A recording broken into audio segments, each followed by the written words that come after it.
Well, a very warm welcome once again to the Humble Climb podcast. I am being completely blown away by the support that we've gotten moving forward with plenty of, I call them sponsors, but they're more friends jumping on board. So I can't thank them enough, and I'm going to run through a few names, but we will continue to make sure that we continue to grow through this platform and all these people that have gotten behind us. So I can't thank them enough, but starting with, as an example, Gigi Herring Kids. Amazing. Thank you so much, Marissa. These guys here, Bonza Snowballs. Now, they're probably not good for someone like me who's trying to lose weight at the moment, but on my cheat day, this is what I'm going for. The Bonza Snowballs. And we're going to actually tuck into some later on. So can't wait to get through into them. Barbs and Adam from B&A Car and Truck Repairs. They're just showing us so much love, and they're doing so many amazing things in the whole karting industry. Wall-to-wall prints, James Ngari, very, very good friend of mine, and he's got the sports memorabilia. So if you've got something that you'd have some soccer Guernseys that you need to frame, don't you? Probably somewhere. James, would you have some as well from your South Melbourne days? Yeah, definitely. I'll put you in touch with James, and we'll make sure that we get those nice and framed for you. And lastly, one of the absolute goats in the medical injectables industry, medical aesthetics and Renew Skin Clinics. She's a very, very good client of mine, is Zena. And I'm happy to say that she's been doing my mum's Botox for a fair while. I actually met her through work, and now she's doing mum's Botox. Wow, she looks so good. It's incredible. So it's quite funny how you meet some people. Well, we've had so much love coming through.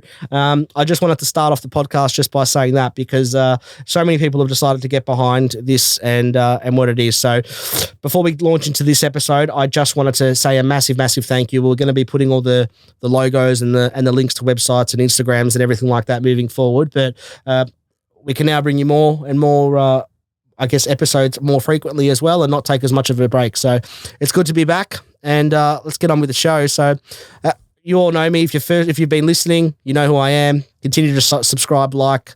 But if you don't know me, get on board now. And I'm pleased to welcome today two of good friends of mine in Ty Menahem and James Karantonis. He's the bride and sec boy, and we've got the bride and grammar boy. But I don't care what they say, that you can be from Brighton and still 100% be humble, because that's what these guys both are. They're from a different real estate office to me. They were all under the Buxton banner, but they've had different journeys into where they're at. Ty's obviously started a couple of years ago, and he used to be on our first holiday trip away as a group.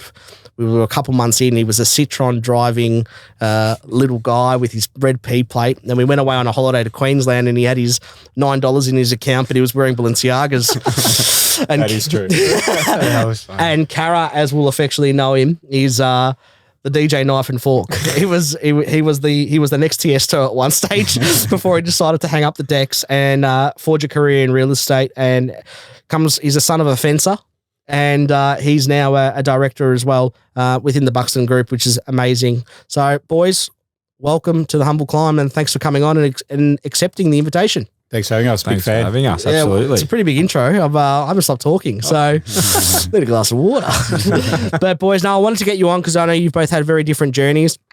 Obviously, Carrie, you came across to Buxton how many years ago now? 6? I reckon 2014 into 2013, around then. Okay, so I got that completely wrong. So I'm looking at 8 years, 8 to 10. Yeah, right. Yeah. And Ty, you've been now going for a couple of years. Yeah, I started in 2019. Yeah, awesome. Yeah. So I think we actually I started 17, so you started 2 years after me.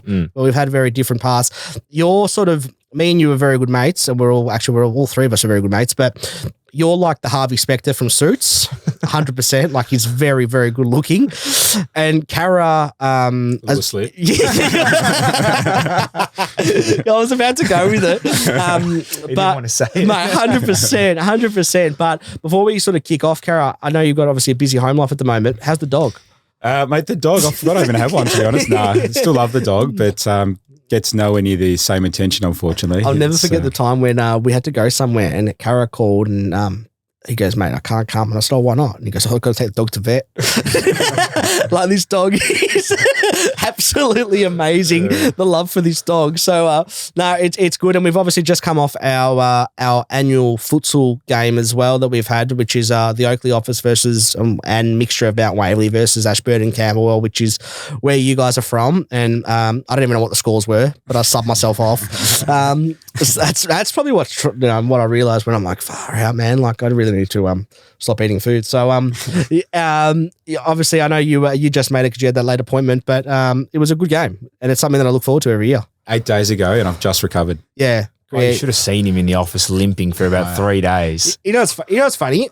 There's so many people that you look at that you're like, oh man, they'll be like unfit, right? This guy lasted the whole game, and he was incredible. Like he was genuinely up until the final whistle he was going at it nonstop. I did hear Cara was the engine of the team. Mate, he genuinely was. He was running around nonstop. Like, I got exhausted looking at him. Mate, I was in keeper and I still subbed myself off because I was so tired. So, it was Someone awesome. had to run from out too. Mate, it's incredible. I reckon at the moment, the only analogy that I can probably use, and I don't know if you guys would agree with me, but I said it the other day to Chris Constantino, all of our directors and your co-director, but that there's a lot of resemblance to Collingwood and Buxton ACOM at the moment. And what I mean by that is not so much on the field stuff, like I'm not trying to sound silly with, we win every listing and all that, which is not the case, but more the off-field stuff. Like you can tell how much love Collingwood's got off the field and they're in a really good place. I feel like we're very similar in that everyone gets around each other so much, which is probably why we've got zero staff. We don't really have a high staff turnover or anything, but I don't know if you guys would agree with that, but that's sort of what I'm feeling at the moment. There's so much love within this place, which is awesome. Yeah, absolutely. It's something that I want to get into. I want to get into it off the bat and talk about your different journeys. So as I said, you obviously came from Brighton Grammar, and which is no dissimilar to Chris Hassel, and Brighton Sec, apologies. Yeah, you came from Brighton Sec, you came from Brighton Grammar. I was looking at him and I was talking to you. But Cara, starting off with you, why real estate? I didn't have much of a choice. I finished high school, played around in the nightclub scene a bit, and then got to 21, 22, and I think my now wife was a bit embarrassed to say what her partner does for a living. Yeah. So I had to sort of knuckle down and get a career, and didn't have a uni degree or anything, and thought I'd give real estate a go and have a look back. Coming from an ethnic background, like Greek, how much were your parents pushy towards university? Yeah, big time. Yeah. I went to uni, lasted a few weeks. Yeah. But told mum I was there for about 12 months. It's so similar to me. And waited until she went back to Greece on a holiday where I had 3 months to myself at home to break the news that, I'm not going. Yeah. So. And then you got into the DJing stuff sort of from there, like it became a hobby and then no, it was actually more promoting. So mate of mine, and I'm pretty sure he listens to the podcast, Evan Sear, him and I got into it together. Yeah. And Big 7 nightclub back in the day. Yeah, Cuba, Thursdays, 7 nightclub, mate, everywhere. So we're running club nights, and that was going really well. And uni breakup parties and year 12 breakup parties. Yeah. And then just bought a set of decks, started dabbling, and instead of paying someone $100 for an hour, I thought, I'll just do it myself, and that's what it is. I was never really good at DJing. It was just more a hobby, but the promoting was good. So it's funny, and I totally forgot to mention it earlier on, so I do apologise to Tamar. But do you know Danny Tamar?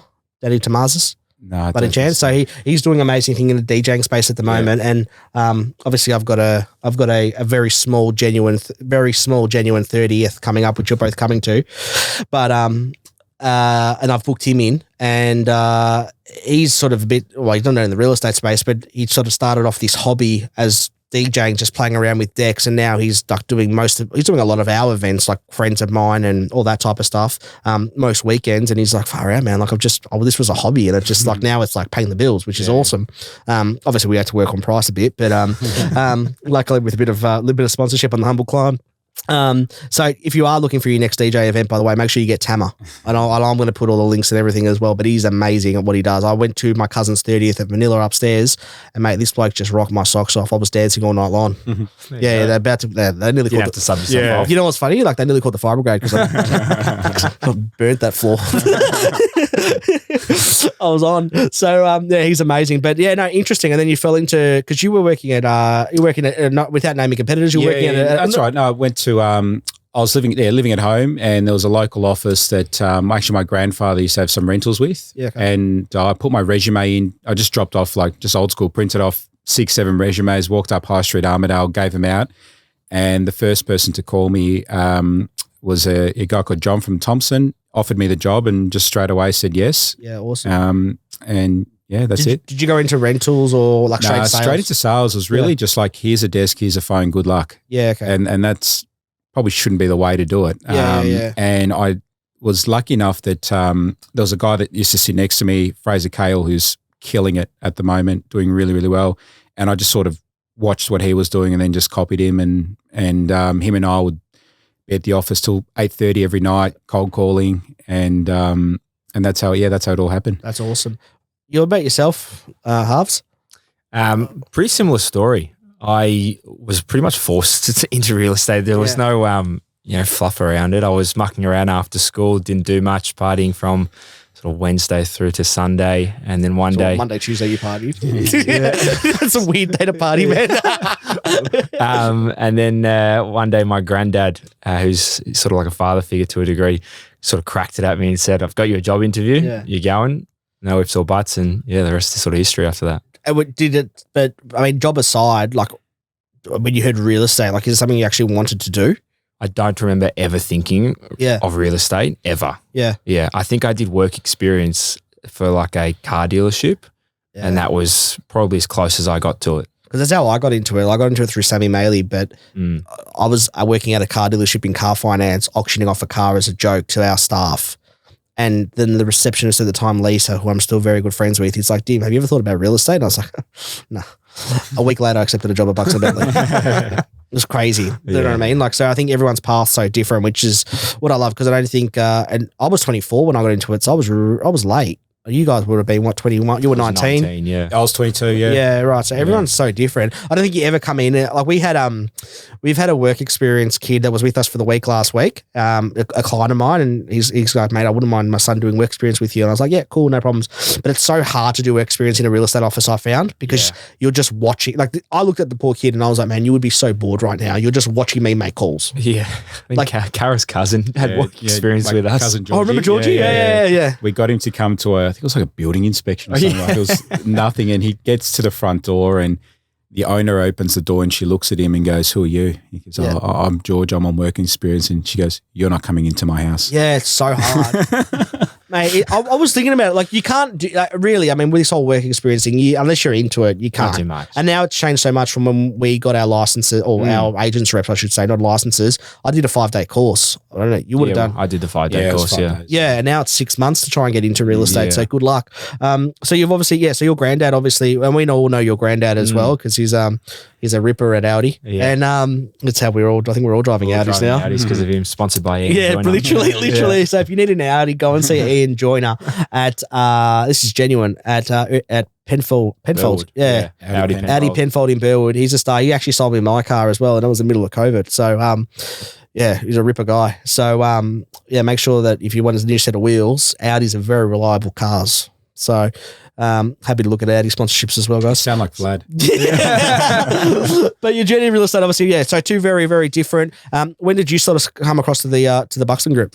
Yeah, so mate, I was at Thompson for about 2-3 years, and I pretty much almost gave up real estate. Yeah. I was sort of ready to almost call it quits. I was getting into a lot of listing opportunities, but losing all of them, and it was almost like, this is a bit too hard. You know, am I good enough? And I then there was a guy who used to work at Buxton Ashburn that I knew, James Marcoux. He said, come have a chat to us. So I moved 2 suburbs over. Yeah. Okay. And then got into it. Really, I was just like, I was shot at the time. Like, I had no confidence. Didn't think I was good enough. But then when I went to Buxton, started just getting a few small wins. Yeah. And then got the confidence up, and with that, came a bit of success. And now you're director of Ashburton and Campbell. Ashburton, Campbell, and Mount Waverley. Yeah, amazing. So you've gone from DJ to director.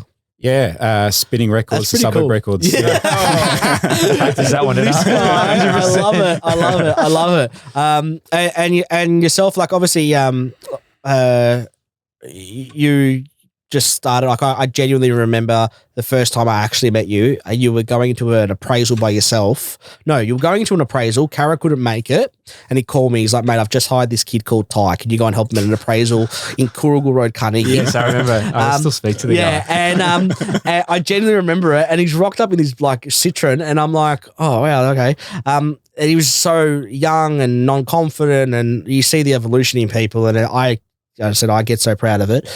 Even though he's younger than me, I always get proud of it. So, but for both of you, yeah, I mean, how's your journey sort of been realistically? I mean, you've been based out of Ashburton the whole time? I started off at Mount Waverley, so Bucks and Mount Waverley, and then I don't think I took it too seriously in terms of the job for probably 6 months. Yeah, okay. And then I got shipped over to work under Kara. Yeah. And he gave me a good spanking a couple of times. Yeah. Woke me up, and sort of the rest was history after that. But had no idea of the suburb Ashburton, never heard of it, had never heard of Chadstone. I was sort of in my own bubble in 3204 Bentley. Yeah, right. And is that where you grew up, Bentley? Grew up around Bentley, but started off in Carrum Downs and then moved way down. Yeah. Yeah, awesome. And you but you lived in Paran, is that right? Yeah, Paran from 10 years old. Yeah. Before that? Mount Waverley. No shit. Yeah. So it's sort of funny, like it's a bit of a homecoming, really, isn't it? Like where you come back. It is a bit, yeah. Which is awesome. The real estate agent or the real estate market is almost topic of every conversation at the moment with everybody, and you guys are seeing it firsthand. I guess what's the word? I guess transacting and exchanging titles with in a lot at the moment. What are you guys seeing at the moment for those people that are listening with what real estate's doing? I'll probably start off with you. I feel like I'm in a listing presentation. I know. I'm trying to keep it as the market. Look, I think it's interesting. Like we had a couple of chats this week. Is the market back? I don't think it's back. I think it's just bizarre. There's a lack of stock on the market. Yeah. A lot of competition. People still needing to upsize, downsize, and they're buying and forking out a lot of money to buy at the moment. Do you guys finding realistically that the more renovated turnkey homes are going better than as opposed to your original needing work homes?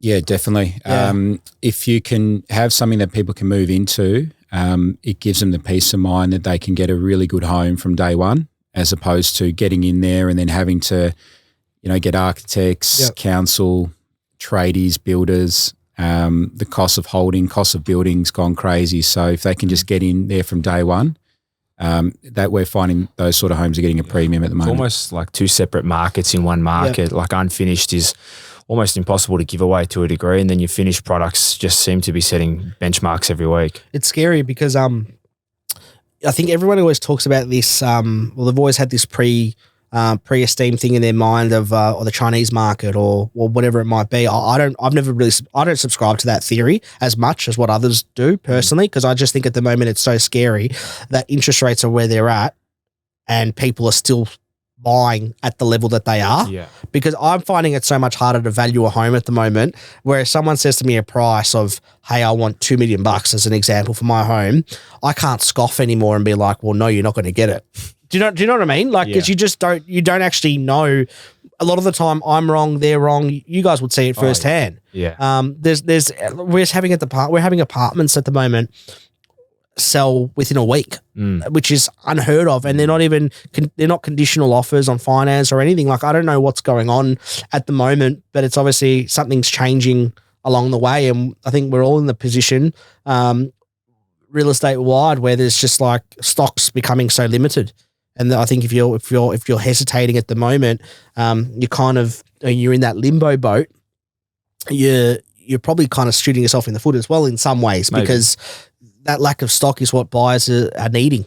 So definitely interesting. Interesting to know from your point of view as a director as to where it's at. And you might laugh at the question, but it was something that I actually dreamt of it last night, so that's the reason why I'm asking it.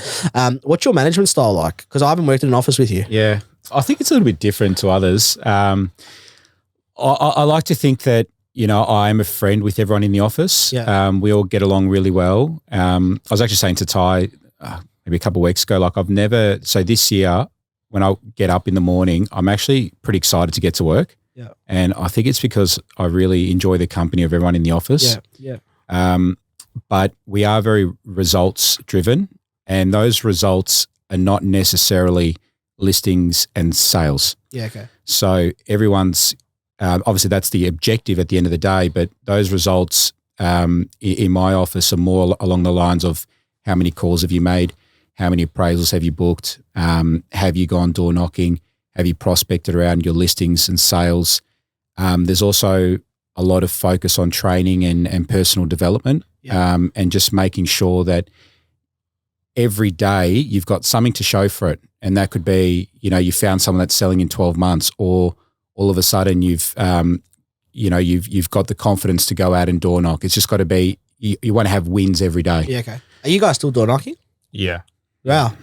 Not as much as probably we would want to, but yeah. No, it's good to know. Like I love, I was the first that used to say about door knocking, that, I just don't like it. I find it so intrusive. I realized that I was genuinely lying to myself about that the whole time. I was just, I guess, probably semi-lazy. So it's something that I've picked up over the last little couple of months again, and it's so not refreshing just to meet people and not talk real estate in the front garden. Do you know what I mean? It's I don't know if you just build relationships weirdly, don't you? Yeah. It's a bit confrontational though, so I can see why a lot of people don't do it. You get told to your face to F off. Yeah. As opposed to being hung up on. I guess I probably remember. I've always been cautious. The one thing I don't like about door knocking, if I'm being very honest, is the older people. Like I obviously grew up with living with my grandparents, and I know over the time back then when the electricity companies used to door knock you, like they would hate it. Or as an example, not being rude, but they were obviously very religious people, and then they'd get door knocked by another religious organization, to the point where they had a little thing saying, we're Orthodox Christians, type of thing. Like so, no one door knocks. That's probably the only thing I get pretty funny about door knocking older people for me, because I don't want to scare them. Is real estate who calls most wins? Oh, 100%. 100%. Calls, door knocks, whoever's speaking to the most people wins. Yeah. Is that and what about buyers? Like, I mean, do you find at the moment that there's some agents in this, not some agents, but did you ever go through a phase where you were focusing so much on sellers where you forgot about buyers? Yeah. I think it depends what market you're in, but the buyers will come to you. Yeah. Sellers won't. Necessarily. Yeah. So you've got to have the right stock. You've got to have the listings. And then the buyers will find you. How much of again, you guys just sum up really the title of this being The Humble, because you guys have been in, like you that is you guys to a T. How much of that have been humble and a nice guy and just generally approachable as a person, right? Take away the real estate agent factor, has attributed to both of you guys, I guess, realistically, sitting in the van today. I think you have to be humble. I think you have to be a nice guy. You have to remember, like, where you started from to a degree. Yeah. I always think of when I first started, being able to talk to Kara or calling people and asking for advice shaped me into me. So you've got to be that as well.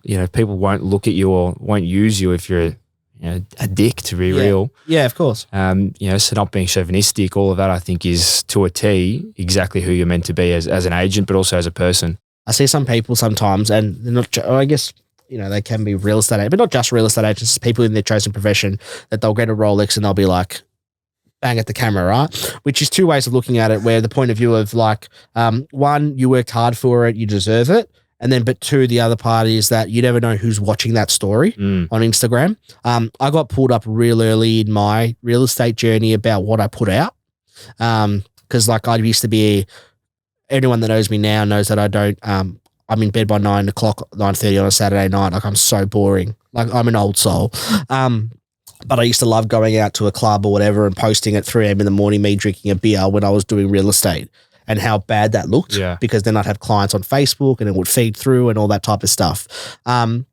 How much, and that's where I want to go into with the social media side of things. How much of this of that are you guys were you conscious of start of, or are you still maturing into that as you know, like what I can and can't post?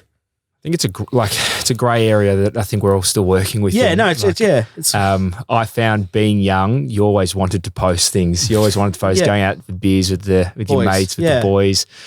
So I've now changed to a professional real estate account where all my clients are on there, and my personal one is private. Yeah, nice. Okay. Yeah. And yourself, what about social media with that? Mate, I'm not big on it. Like personally, I think you've got to either, if you're going to do real estate, you got to do it properly, do it consistency, do it for not just 1 month and never do it again. Yeah. So if you look at my Instagram account, I don't even have Facebook, but it's usually personal stuff. So I'll put a photo up of my kids, or I'll repost a Liverpool win, or one of my slow horses running a slow horse race. You know, it's not.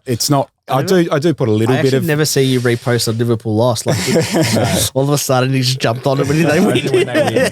He's like, I'm a massive Anfield guy, man. I can't post Carlton. Can I? So. No, and that's why I wanted to, because I think social media is one of those things. Like I'm probably a little bit more like I have this talk with Gigis all the time, Pete Gigis, who obviously we all know, and he's your co-director and our directors as well in some ways. But he's on an Instagram. He's got Instagram, but he doesn't use it. Like whereas and Facebook he uses, he does use. But I'm probably super ultra big on the socials. I love it. I don't know why. I just love it. The other one I don't like really is TikTok. Yeah. But it's been so interesting with this whole merging of client stuff from when your phone gets merged to an account of TikTok or whatever, that people can actually appreciate. Like, oh, I saw you did.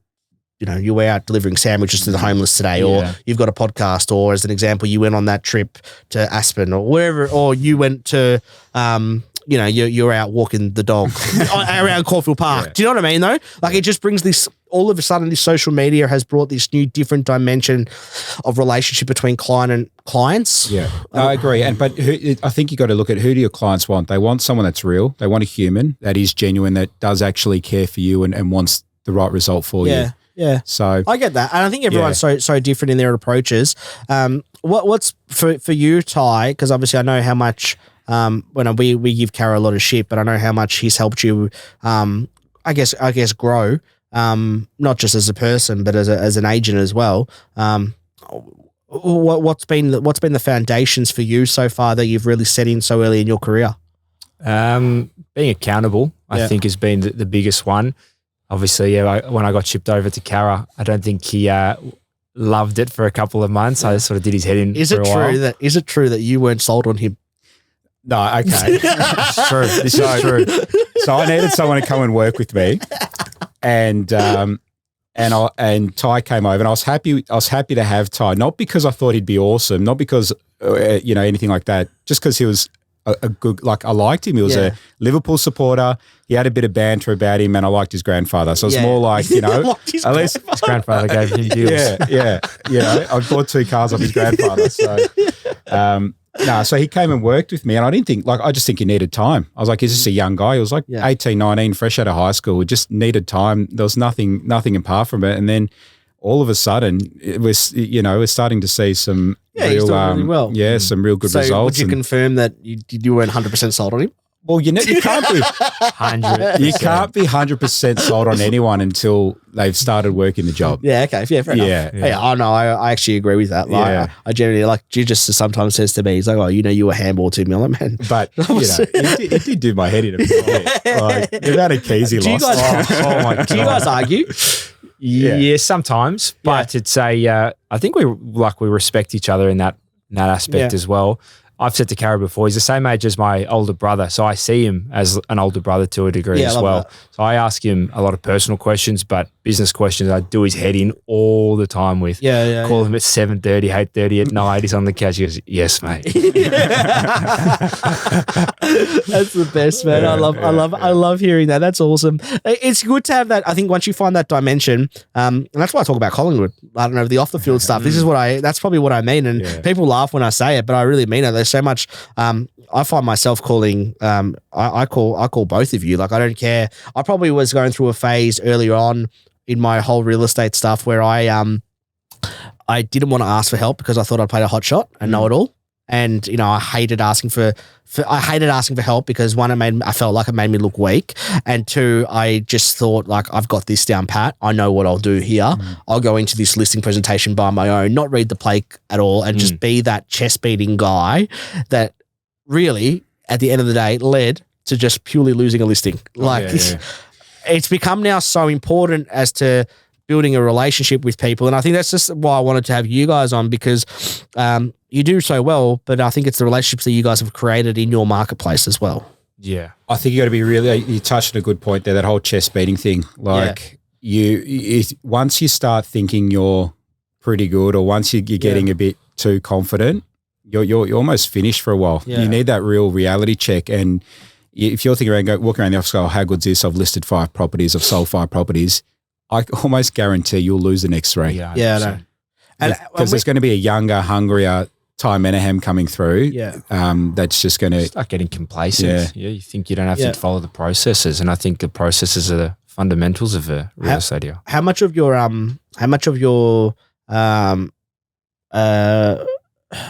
what's the word I'm going to say here?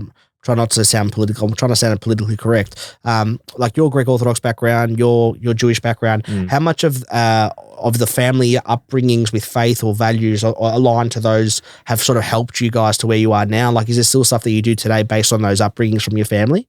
I don't think that my upbringing necessarily affected work to a degree. Yeah. Like, I wasn't a very religious person when I started. I had a couple of personal things that happened in the midst of it. I pray every morning. I have my own 5 minutes with whoever it is upstairs, and then get on with it. Yeah. Interesting. Yeah. But I don't think it necessarily does too much. Were you instilled with that faith though when you were younger? Look, I grew up in a Jewish household, so like you do your Jewish dinners on a Friday. It's funny. I love hearing about other people's cultures. Like I've YouTubed everything.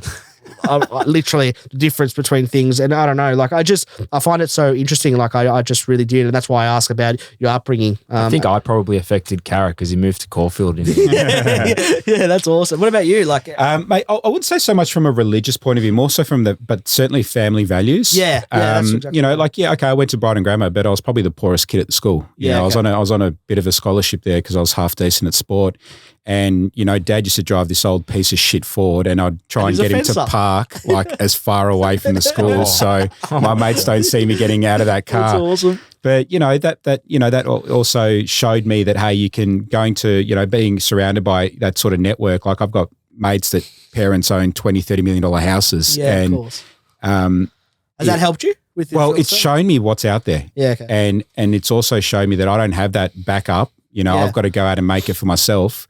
And my family have been amazing support. My parents and also my grandparents, my uncle, like a lot of them have been amazing. But then, also now being a parent, having 2 kids, an amazing wife and family, and dog. And a dog. What I do now is actually all for them. Yeah. It's not for me anymore. Like, it's all about, I want to give them every opportunity in life. I feel like I owe it to them. Like I'll leave home and my kids are usually crying because they don't want me to go to work. So if I'm going to go to work, I want to do it really well to justify why I'm doing it. Yeah, it's so and we'll say it off air, but someone said to me, "Oh, you're having Cara and Ty on the podcast." And I said, "Yeah, I'm having the guys on." They're like, "Yeah, but Cara went to Brighton Grammar." And I'm like, this is genuine, right? This is a true story. And someone's like, but he went to Brighton Grammar. And I'm like, what has that got to do with anything? Yeah. They're like, oh, but Brighton Grammar's not traditionally the super humble school. And I said, that's probably half the problem. That's where it's so wrong. I'm like, what do you mean? Like the guy's one of the most humble guys. Like, have you had a conversation with the guy? Yeah. Do you know what he's like? You did know that he had a scholarship on it as well. Yeah, like do you know what I mean? Like people make these assertions all the time, and I know it really annoys me. But I can't thank you guys for coming on again. A couple of questions that I wanted to get through as well. Your usual routines, how much of a routine-based people are you guys? Pretty big. Yeah. My routine is up in the morning, go to the gym. I'm trying to swim at the moment now, which is a pain in the ass. But doing that, get in the office, and then... What time are you in the office by generally? Try to be around sort of 8:45 to 9 o'clock now. Yeah, cool. And then, you got your business routine after that. I love that. home. And then late nights? Late nights. I love the late nights though. Yeah. I've got Jordan who works alongside me, and him and I just kick it at the office late at night. Yeah, that's awesome. and you obviously, I mean, you're probably in more of a, because I see it with Charlie from our office, you're a balancing act for the late nights. You have to now, yeah. So when I was young, when I was their age, like I just love seeing him and Jordan, because it kind of reminds me of when I was fresh and new to the industry, and just so excited to work and to having fun doing the job. Whereas now it's really balancing, and like I try and help out in the mornings with the kids, get to the office by 9:30, do as much as I can during the day, but I like being home when they go to sleep. Yeah. Okay. So they'll generally go to sleep anywhere from 6:30 to 7:30. So I like being home. And do you try and like, hypothetically, like during the week, do you try and say like you have 1 or 2 late nights a week and that's it? Like try and top it? Yeah. I when I first introduced that, like everyone's like, dude, what are you doing? Yeah. Like, I was trying to say, like, obviously I want to help the team as much as possible, but if I'm doing, 7:30 listing appointments every night, like that's going to take a serious toll on my family. And if you don't have your home life going well for you, your work life's not going to be great. Oh, there's so much more in life than money. And then if you're just chasing that every single time, like I like what Charlie's got, like, and I speak to Charlie all the time about it. Like about that balancing act as well. Like I love a late night dinner. But it's that balancing act as to where it goes. But I'm interested. I said I wanted to know your routines because everyone's different. Like everyone knows, for me, I'm at generally by 8:30 in the morning. I like to kick off at Melissa and Oakley, and I'm there, and we have a table. It's like we were back in Greece. It's incredible. So like literally, we get a booth, and then people just flock. Like it is freaking amazing. And the problem with it, right, is that you've got to cut it. Because you go like now it's time for work. By 9 o'clock, that's it. You have half an hour of fun. You talk, but it's everyone from work, office, and the amount of clients you pick up just from those little coffee interactions are amazing. So, but yeah, everyone's really different. At the moment, with where you guys are going real estate wise, and this is a big one that I wanted to ask you guys. Next 5 to 10 years, what are you seeing in the real estate industry? You go first, Kara. That's how you can think. Yeah, the biggest handball ever. Where's the industry going, or where are we going? Both actually. I actually like that one. Yeah, we've got some pretty cool ideas. We've got some things we want to do as a business. Yeah. The Bucks and Acom group. We've got a few areas that we want to grow into. But it's great to have that long-term vision, but you've got to implement it, and we can't do that unless we've got like people coming through. Yeah. So obviously what Ty's done is amazing, and his journey is just getting started, but it's all about developing other people within the business to grow, so then we can go and do more ourselves. Yeah. So that's industry wise in itself, from a buying and selling point of view. I think when things turn, I'm hoping it's now. I'm hoping we're seeing the early signs. I think we're going to be in for a crazy 5 years. Yeah. Like I think there's going to be some serious growth with all the immigration that's coming, with all that pent up demand. If you look at house prices, especially in our market, there's homes that I sold in 2017, 2018. So that's now 5-6 years ago. I probably couldn't get that same result today. Yeah. And that's just been 5-6 years of just prices having stalled, fluctuated a bit, of course. And I think the next 5-10 years personally, you probably see them double. It's going to be, I think it's going to be, that's what I think anyway. Yeah. Yeah. No, it's good to have the prediction, because like we're seeing it with, obviously we see it with even the rent side of things. Like we had a client the other day, one of my clients' townhouse, it was just a 2-bedroom townhouse, but he was asking $595. Someone off the back comes in, goes, I'll give you $650. And the girls were like, what? Like, do you know what I mean? Like we're seeing it with rents go up the way that it is. I think the real estate probably industry at the moment, scary to say, but is both sales and rentals are both really high. Yeah. It's what, 700, how many people coming to Victoria in the next few years? 700,000 or something migrating over to Victoria? I'm going to say yeah. I'm going to say yeah. That's what it was. Where are they going to go? They're going to go into houses. So this is why I have him on, because he reads the financial review. And what about yourself? What's your thoughts on it? I think there's going to be a real shortage of stock, given that the fact that no one's building at the moment, and that's going to affect 2, 3, 4, 5 years down the track. And then you've got how many hundreds of thousands of people coming to live here. That is a lot of people wanting to buy with very limited opportunity. Yeah. Yeah. No, it's an interesting one, because everyone's always got different opinions on it. I've we meet these buyers sometimes, and I don't say this as a jokingly way, but we meet these buyers who have always got these opinions about, the market's going to crash, the market's going to crash. A buyer that I know of, genuinely, after 3 years of looking, finally bought 2 weeks ago, and probably bought at one of the hottest times ever when there were so many more opportunities out there. Everyone's, I think, has got this opinion, and it's like, I love to say to people, like, guys, like all these opinions, like, the market's going to crash, or this and that, all those cheeky offers. It's like, awesome. Come speak to our sales team about it. And like, because they want to invest as well when the time's right. If you're going to live in a home, they're going to live in it for 100%. 7 years. You're going to see it double all of that. So I don't see anyone. Maybe we can move in together. I think so. Be good house buddies. Maybe guys should go live at Carras with them to take the dog for a walk. Absolutely. Guys, one of the big things that we finish up with is the Humble 3. Now it's brought to you by Bonza Snowballs, which is freaking amazing. They're awesome. I have tried a few of them, and like this one is just like the sherbet. It's awesome. So you guys are gonna have some goodies to take home. Oh, my kids will love those. Yeah, so you guys are gonna have some goodies to take home. I love, for me, the chocolate. Like these ones here are cool. The cones. They're sick because it's like you're having an actual ice cream, but it's just marshmallow. You guys are gonna have something to take home. So I can't thank Panna and the team at Bonza Snowballs for getting behind this segment. But the Humble 3, and they'll be behind the segment everyone moving forward. But the Humble 3, what job realistically, this goes to both of you, what job would you guys be doing if you weren't doing real estate? Wow, or profession? I don't like the word job, I say profession. I reckon I'd probably be working in hospitality still. One of my dad's cafes, just being pretty cruisy. One of. Yeah. Thank God. Well, I couldn't work for Dad because he's a fencer, and I'm definitely not that labour type. My hands are so soft. Do you reckon you would have taken DJing more? Nah. I've got over going out. Did it so much, got over it. But I don't know. Maybe a mortgage broker. Maybe mate, something chino and suit blazer jacket material. Yeah. Okay. Do you reckon the name Knife and Fork would have taken off? It's probably just about to get huge. I didn't know where you think of that one, man. It was a piss take. Clearly. That means you know what name. That's the name. That's the name. Yeah. Like the Humble Climb came to me in the shower, but I don't know. Is there anyone in particular outside of family, but if it's not, it's completely fine. Can be within the family, but that particularly inspires you both? This is so he can still think.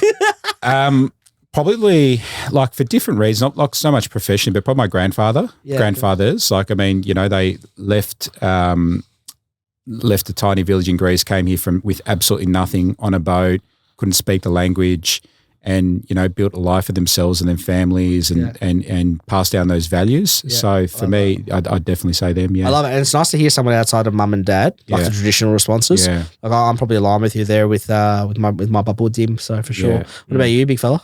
I'll go the traditional route, mum and dad. Yeah. Only because they've come from different walks of life. So I was born in Israel, and we left at a pretty grim time. Were you born in Israel? Yeah. So we left when there was a lot of rockets and missiles being thrown over.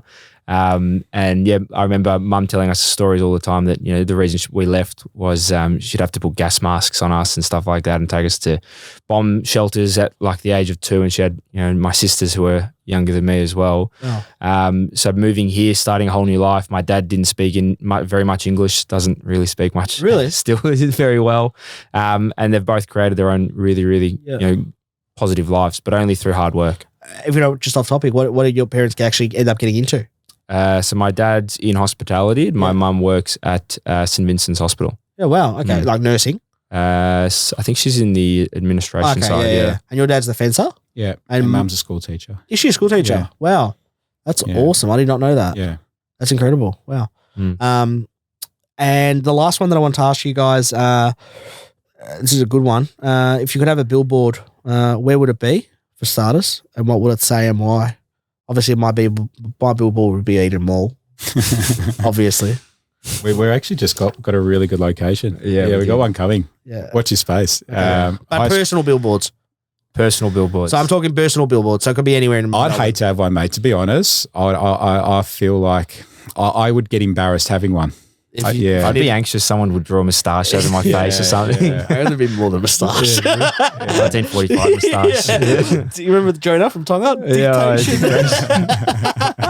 We used to do that at school all the time. They're like, miss, dictate. Because back then it was really big, Jonah It from was Tonga. filmed at my school, so it was everywhere. That's right, it was too. Yeah. So are you guys just, that's like, you wouldn't even go like a nice quote or use DJ Knife and Fork? Why don't we do a Humble Climb billboard? Yeah, How I like about that one. I like that one. Yeah. Mine would be cliche. Age doesn't matter. Age is just a number. Yeah. I love it, guys. I genuinely thank you so much for coming on. We like to have a bit of a laugh with it all and talk about your different journeys. But I love the fact, and also break the mold, that just because someone's, and I genuinely mean it, I'm not saying it from a piss take, just because someone's from a particular school doesn't mean that they're not humble. So that's half the reason why I wanted to do it. So I can't thank you guys for coming on. You're been amazing friends of mine, and we've got some Bonds and Snowballs to take to our sponsors. Again, a massive thank you. We're putting everyone all around, but you've taken the girls, I'm sure, to Gigi Herring Kid before. Yeah, I have Marissa? actually. I've taken myself there too. Yeah, She's amazing. in Berkeley Street. My auntie is there every 2 weeks. Yeah. Sandra, can't speak highly enough. Yeah, of so Marissa's Marissa, amazing. Again, Bonds and Snowballs, a massive thank you. B&A Car and Truck Repairs are doing awesome things in the karting industry. They're everywhere, all over the place at the moment, and all over the state and literally Australia. They literally every weekend, Newcastle, Coffs Harbour, and they drive. It's crazy what they do. Wall-to-wall prints.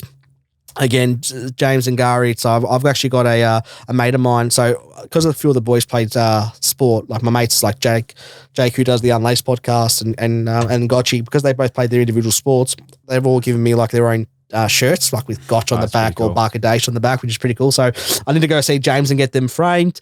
And of course, Medical Aesthetic and Renew Skin Clinics in Albert Park and Reservoir Preston area. These guys, if you need some Botox done, let me tell you. I'm aging quick. I might need it. I'm actually looking at the frown line there. Yeah. I'm actually looking at it, which is Absolutely. good. Kara's all right. Kara's good. He's already been there. That's why. He's been. But Zena and the team.